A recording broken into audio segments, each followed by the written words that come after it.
Assalamualaikum warahmatullahi wabarakatuh. Salam sejahtera untuk kita semua.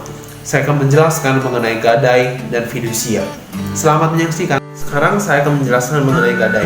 Pengertian gadai dimuat dalam pasal 1150 KUH Perdata.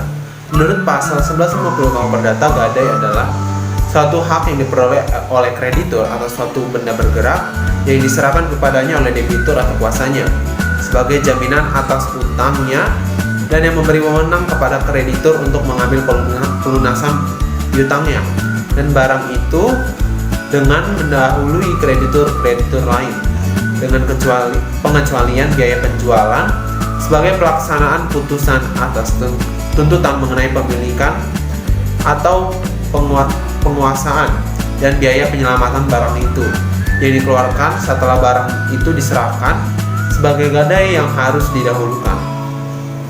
Hak gadai yang didefinisikan diberikan adalah sebuah hak atas benda bergerak milik orang lain yang maksudnya bukan untuk memberikan kepada orang lain yang berhak atas gadai itu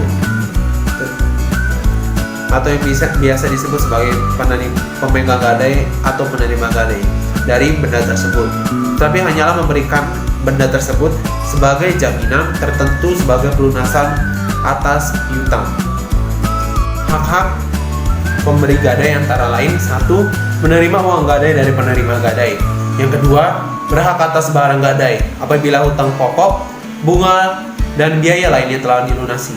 3. Berhak menuntut kepada pengadilan supaya barang gadai dijual untuk melunasi hutang-hutangnya, yaitu yang diatur dalam pasal 1157 KUH Perdata. Kewajiban pemberi gadai antara lain: 1. Menyerahkan barang gadai kepada penerima gadai. Kedua, membayar pokok dan sewa modal kepada penerima gadai. Yang ketiga, membayar biaya yang dikeluarkan untuk menyelamatkan barang-barang gadai yang diatur dalam pasal 1157 KUH Perdata. Hak gadai menurut KUH Perdata diatur dalam buku 2 bab 20 pasal 1150 sampai 1161. Unsur-unsur gadai adalah: 1. Adanya orang yang melakukan perjanjian, yaitu penggadai dan penerima gadai. Kedua, adanya barang jaminan. Dan yang ketiga, adanya perjanjian baik secara lisan maupun secara tulisan. Lalu saya akan menjelaskan mengenai subjek dan objek dalam gadai. Subjek gadai yaitu kreditur. Kreditur adalah pihak yang menguasai benda gadai sebagai jaminan atas piutang. Lalu debitur yaitu pihak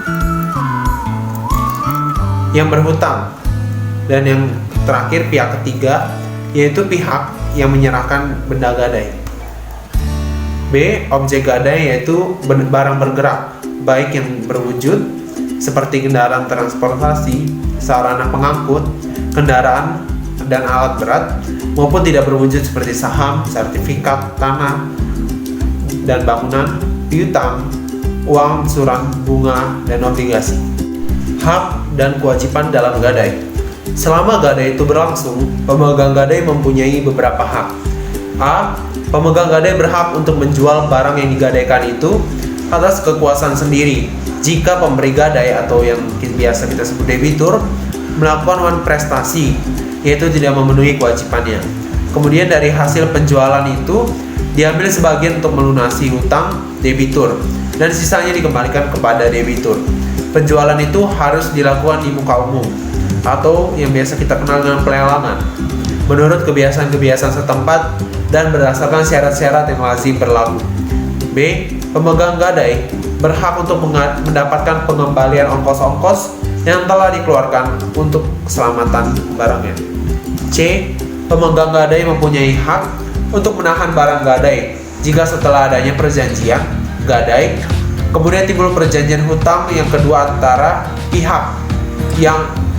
para pihak, dan hutang yang kedua ini dapat ditagih sebelum pembayaran hutang yang pertama. Maka dalam keadaan demikian itu, pemegang gadai berwenang untuk menahan benda itu sampai kedua macam hutang itu dilunasi. Sebaliknya, pemegang gadai memikul beberapa kewajiban, yaitu 1. Bertanggung jawab atas hilangnya atau merosotnya barang gadai. Sekedar itu telah terjadi karena kelalaiannya dan diatur dalam pasal 1157 ayat 1 KUH Perdata. 2. Kewajiban untuk memberitahukan pemberi gadai jika barang gadai dijual yang diatur dalam pasal 1156 ayat 2 KUH Perdata. Kewajiban memberitahukan itu selambat-lambatnya pada hari yang berikutnya apabila ada suatu perhubungan pos harian ataupun suatu hubungan telegraf, atau jika tidak demikian halnya dengan pos yang berangkat pertama yang diatur dalam pasal 1156 KUH ayat 2 KUH Perdata. Pemberitahuan dengan telegraf atau dengan surat tercatat berlaku sebagai pemberitahuan yang sah yang diatur dalam pasal 1156 ayat 3 KUH Perdata. Ketiga, bertanggung jawab terhadap hasil penjualan barang gadai yang diatur dalam pasal 1159 ayat 1 KUH Perdata.